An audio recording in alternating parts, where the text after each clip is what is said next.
इस वक्त मौजूद हूँ गाजीपुर बॉर्डर पर, जहाँ किसानों का लगातार 8 महीने से धरना प्रदर्शन चल रहा है। मेरे साथ इस वक्त मौजूद हैं संभल से किसान नेता हैं विजेंद्र यादव जी। मैं इनसे जानना चाहता हूँ कि आगे की जो रणनीति बनाई गई है उसमें क्या चल रहा है। ऐसा है, हमारी जो रणनीति है सरकार का रवैया देखते हुए 7 महीने हो गए। अब हमने 28 मई 2024 तक की बनाई है और बीच बीच में जैसे जो हमारी रिहर्सल रैली आई हैं, बीच बीच में ट्रैक्टर हर 26 तारीख को 25 तारीख की शाम को यहाँ पहुँचेंगे। इस महीने में 2 बार इस तरह के, बाकी रूटीन में धरना चलता रहेगा। क्यों कि हमारे जब तक 3 किसान विरोधी काले कानून वापस नहीं होते हैं, इस पर भी कानून नहीं बनता है, तब तक हम लोग यहाँ से हटने वाले नहीं। और सरकार के रवैया से ये लग रहा है कि ये सरकार इतनी जल्दी मानने वाली नहीं। जो कल परसों अभी जो सहारनपुर से लेकर गाजीपुर बॉर्डर पर जो ट्रैक्टरों ने कूच करी है, क्या दिल्ली में कूच करने की है? नहीं, ऐसा दिल्ली में कुछ नहीं है। ऐसा है कि 26 जनवरी का हमारे लिए बहुत बड़ा महत्व है। इस समय देश में अघोषित आपातकाल लगा हुआ है। 26 जून 1975 को घोषित आपातकाल लगा था, उससे बड़ा आपातकाल अघोषित इस समय चल रहा है। दूसरी 26 नवंबर को हमारा आंदोलन शुरू हुआ जी, आज 7 महीने हो गए। 26 जनवरी पे हमारे देश की सरकार ने तमाम संस्थानों से मिलकर हमारे आंदोलन को बदनाम करने के लिए किसान नेताओं पर मुकदमा लिखवाए गए, बदनाम करने की कोशिश की गई। अपने देश की सरकार अपने देश की जनता को बदनाम कर रही हो तो उस सरकार की नैतिकता का क्या सवाल हो सकता है। उन तीनों चीज़ों को लेकर ये 26 तारीख, हर महीने की 26 तारीख को यहाँ एक तरह का ट्रैक्टरों का रेला रहेगा। तो जो आज क्या नाम है 26, आज आपने बताया 26 तारीख को जो राज्यपाल को ज्ञापन देना था, उसमें क्या दिल्ली और देहरादून में ज्ञापन दे पाए? नहीं, बिल्कुल दे पाए। स्वागत लगाई गई, हमारे लोगों को अरेस्ट किया गया, लेकिन फिर भी प्रशासन को नतमस्तक होना पड़ा और अब वो ज्ञापन दिए जा रहे हैं। तो अब क्या 2022 में चुनाव के लिए 2022 में देखो, लोकतंत्र है, लोकतंत्र में अहंकार का कोई स्थान नहीं होना चाहिए। अब इस लोकतंत्र में ये सरकार तानाशाही रवैया अपनाए हुए है, हठधर्मी अपनाए हुए है, हमारी अनदेखी कर रही है। हमारे 500 किसान लगभग शहीद हो गए, 7 माह हो गए। 7 माह में सरकार के तरफ से एक बार नहीं कही कि भाई किसान शहीद हो गए। एक हमारे कोरोना काल में हमने गाइडलाइन के अनुसार अपनी रणनीति के अनुसार लोगों यहाँ घटाए, तो उल्टे उन्हें हमें धन्यवाद देना चाहिए था।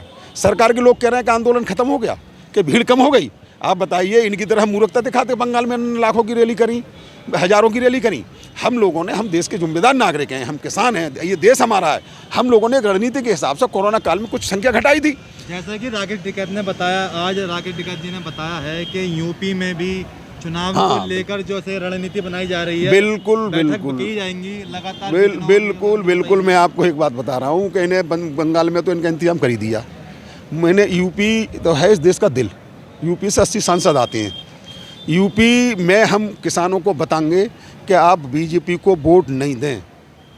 बीजेपी किसान विरोधी है, बीजेपी पक्षपात करती है, बीजेपी बेईमानों का साथ देती है। क्यों?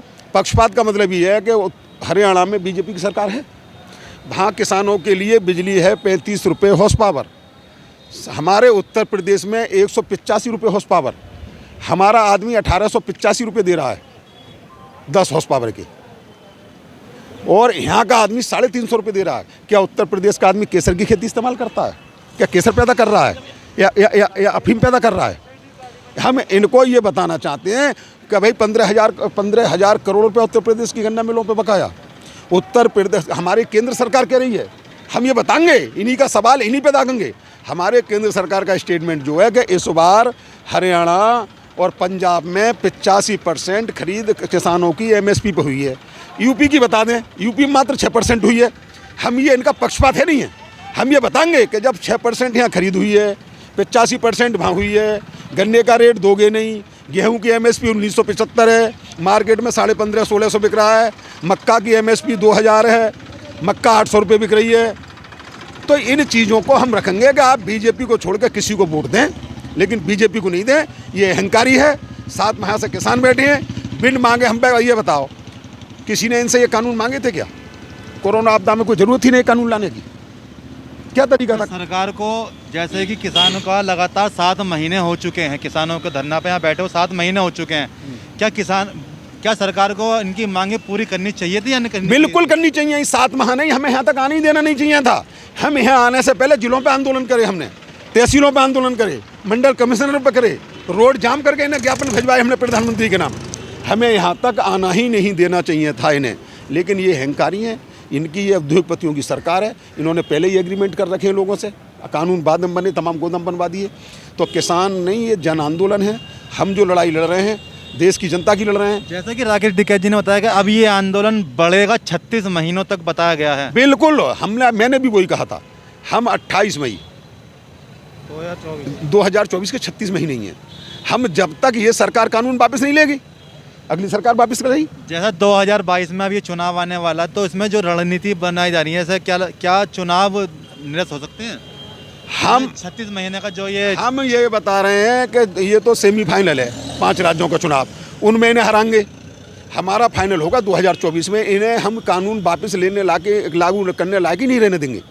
हम इन्हें ऐसा उखाड़ के फेंकेंगे, जो सरकार आएगी वो उन कानूनों वापस लेगी। ये तो संभल से विजेंद्र यादव जी, मैं कैमरामैन समीर के साथ अभिषेक गुप्ता, गाजियाबाद।